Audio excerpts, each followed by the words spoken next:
Your nervous system isn't reacting to what's happening around you right now. It's actually reacting to that very first memory. What do I mean by that? You see, many intellectual, really smart, really aware men and women find themselves repeating emotional patterns and they don't know how to come out of it. And if that's you, I'm going to be talking about this very issue and going deeper into how you can come out of repeating your emotional patterns. Hi there, I'm Michelle Jacob. I'm the founder of Rewiring Minds and the creator of the Quantum Inner Transformation Technique. I'm also the author of the book, You Are Enough, a transformation journey into finding your inner happiness and peace. Today, I want to explain why your first emotional memory becomes the template for your reactions, for how you see yourself, for how you see the world. Because once you understand this, you can stop blaming yourself. You can stop thinking that you're a failure and somehow the therapy or the coaching that you're doing is not working. Now, children don't have the cognitive capacity to conceptualize the pain like we adults, right?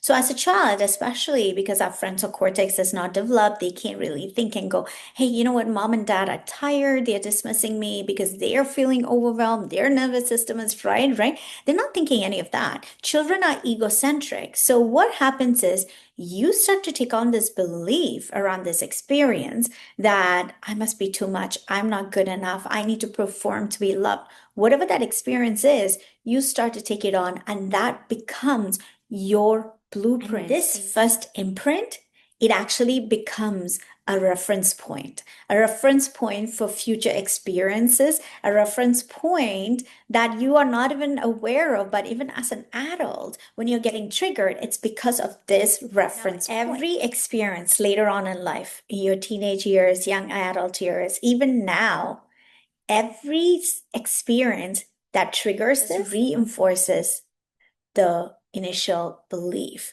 that initial imprint, not because you're broken, but because that template is still active and you're not even aware of it. Now, let me give you another example. Let's say as a child, you express sadness. And instead of your sadness being acknowledged, what you received was your parents saying, stop being so dramatic. All of a sudden, what happened? If you're thinking of the three systems, the brain encoded this as a threat.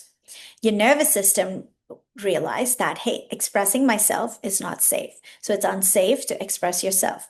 And the third thing was your subconscious mind, and your subconscious forms this belief, my feelings are too much. Now, fast forward 20 years. Now, your partner interrupts you when you're talking. A boss gives you feedback. A friend pulls away. What ends up happening? You really feel the pain.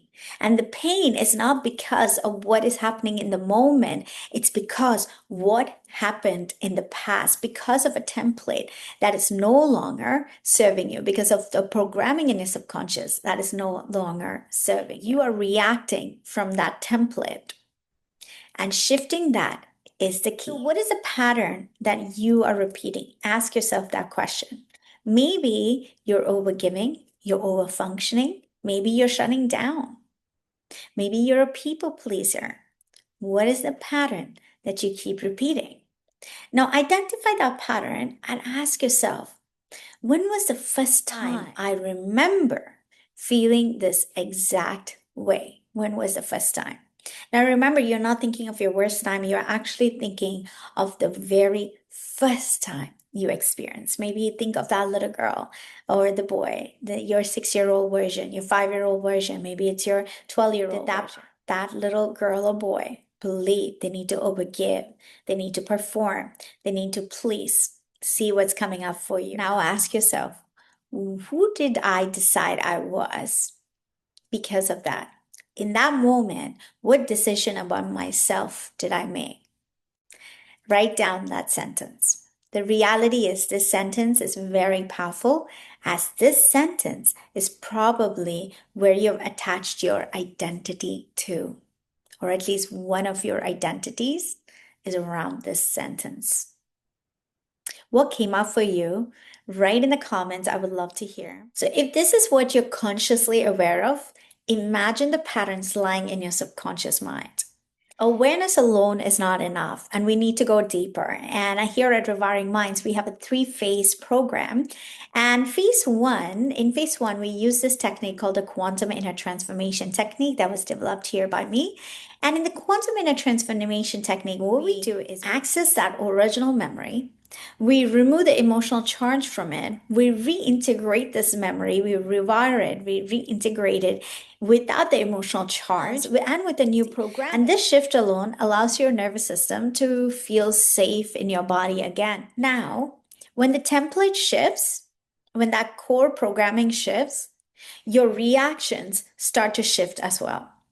And that is how powerful it is when you can reintegrate and rewire your subconscious mind with a program that serves you, with a programming that's empowering, with a programming where you get to really step into your powerful selves, embodying that peace within, embodying the love that you are, embodying who you truly are deep down without all those faulty programming running the show. And you're going to find you're not forcing yourself to be powerful, forcing yourself to be the love or the peace, forcing yourself out, because forcing comes from that conscious, right? When you're consciously aware and you're consciously trying to change.